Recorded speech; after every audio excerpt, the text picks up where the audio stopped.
Death takes on a very negative point. It is a time of loss, a time of regret, a time of mourning, sorrow. However, that perspective may be incorrect.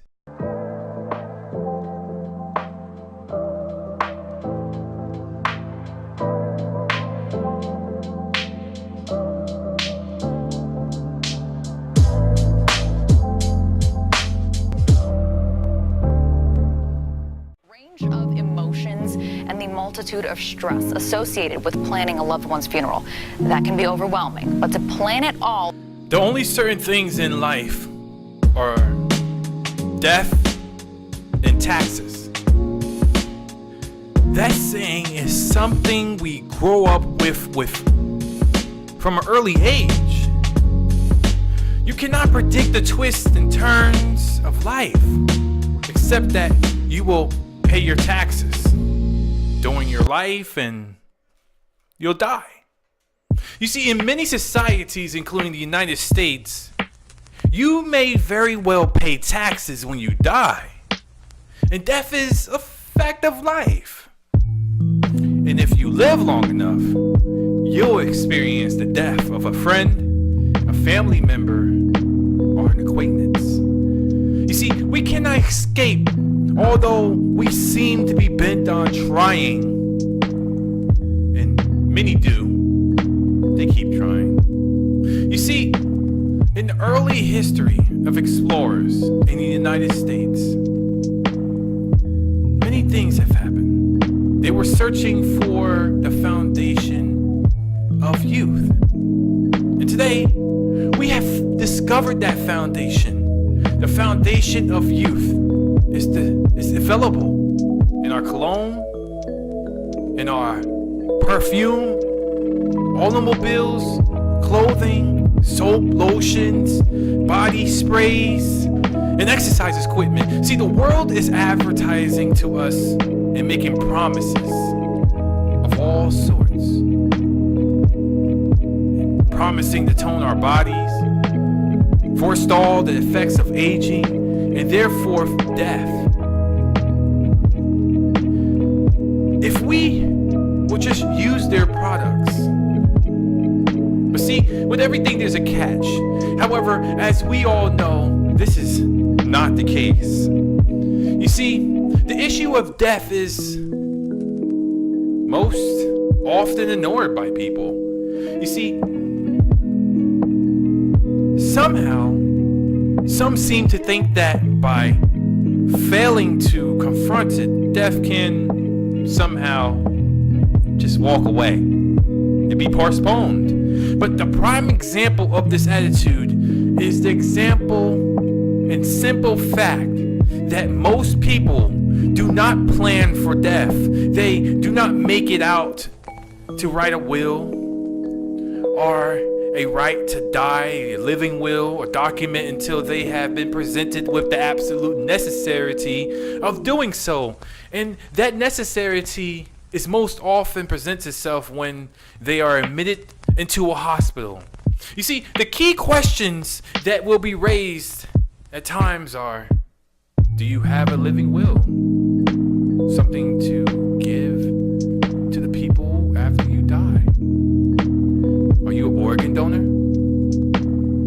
Do you have any special instructions such as the DNR?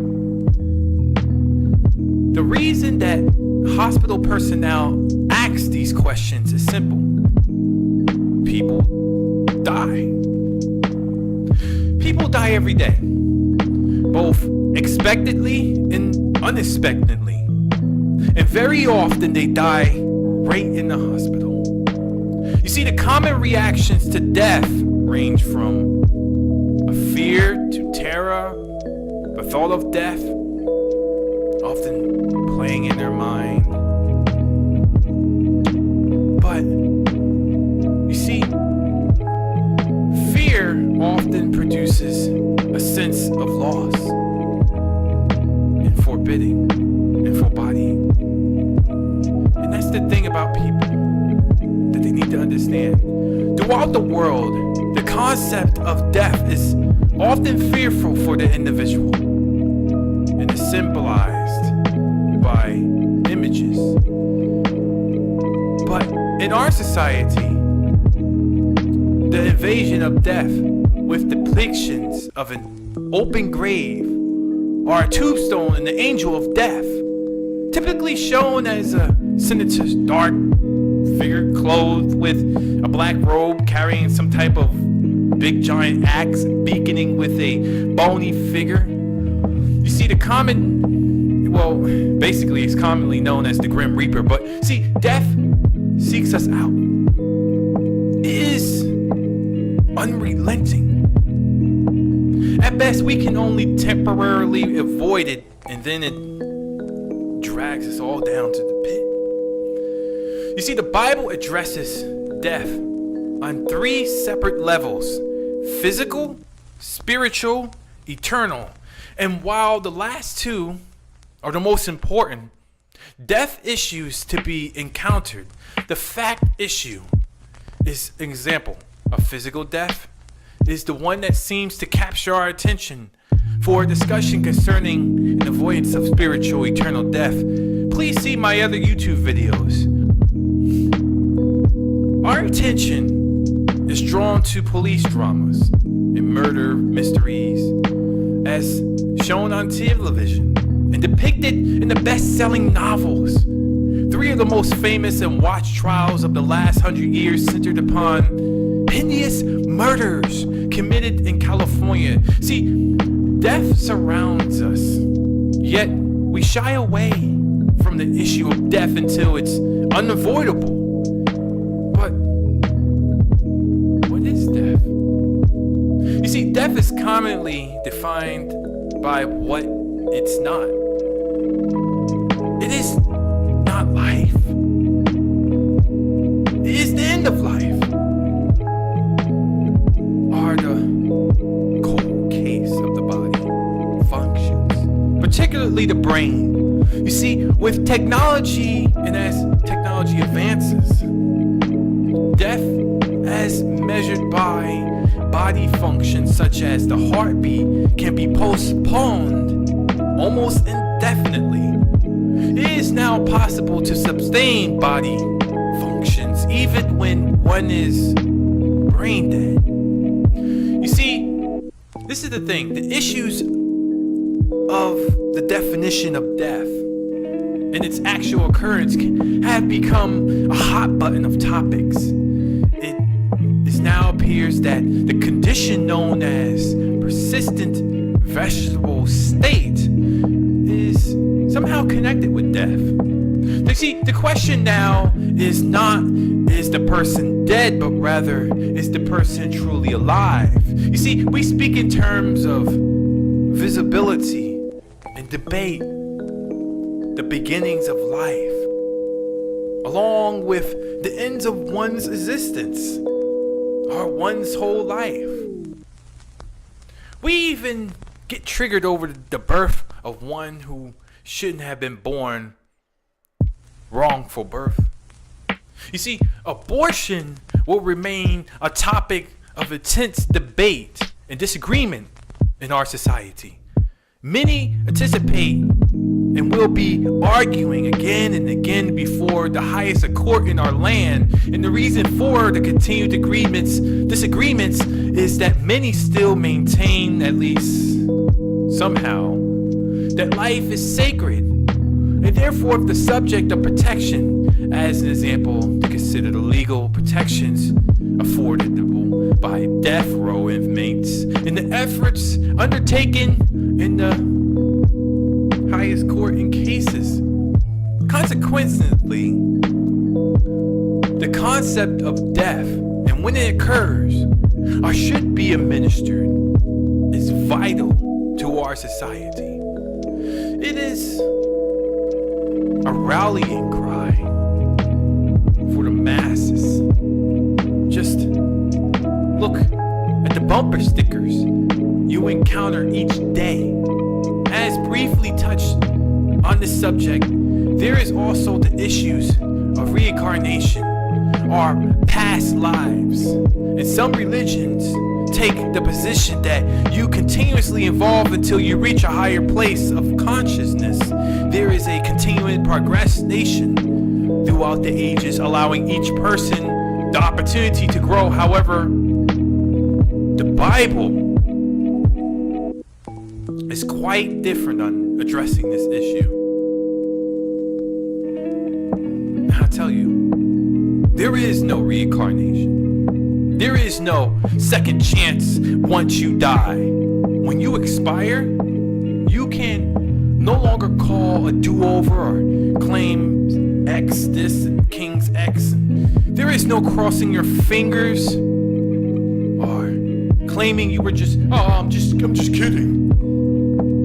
No, your life is what you make it here and now.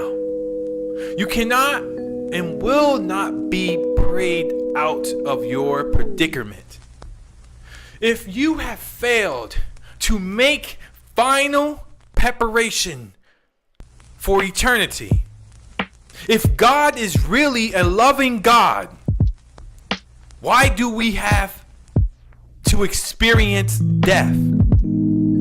This is sort of like the question, why do bad things happen to good people? Every single human was born with original sin, and none of us do good in our life in an ultimate sense. Of course. Many are gonna say it's not fair. But the person in that question to die, is it really true? Is death unfair? How do we arrive at this point? Was death really God's plan after all? I tell you what. Therefore, just as one man sinned into the world, and death through sin, and thus death spread to all men because of all sin.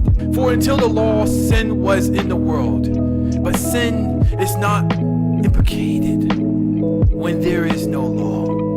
Nevertheless, death reigned from Adam to Moses, even over those who have not sinned, accordingly to the likeness of the transgression of Adam, who is a type of him who was to come. Then, when desire has conceived, it gives birth to sin, and sin, when it has been fully grown, brings forth death. You see, death exists because of sin. It was not God's original plan for man to die. It entered the world through Adam, the original sin, and spread throughout mankind because of we all sinned. You see, this concept is seen throughout other scriptures, and I'll name you one. For if by one man's offense death reigned through the one, much more those who have received abundance of grace and of the gift of righteousness will reign in life through the one Jesus Christ. Therefore, as one man's offense, judgments come to all men, resulting to condemnation, even though one man's righteous act, the free gift, came to all men, resulting in justification of life. There, I said it. Death takes on a very negative point. It is a time of loss, a time of regret, a time of mourning, sorrow. However, that perspective may be incorrect, at least for the believer of Jesus. And I tell you what, we must all understand what life is truly about. You see, we must love others. They must understand that we only have one life. One life. We're here right now. And this is the only time that we're going to be here. That's it. After that,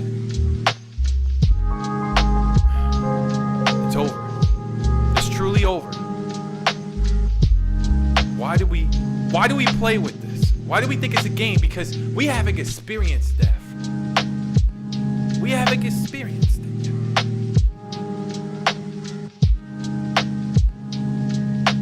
We must take this serious. We must understand life before it's over.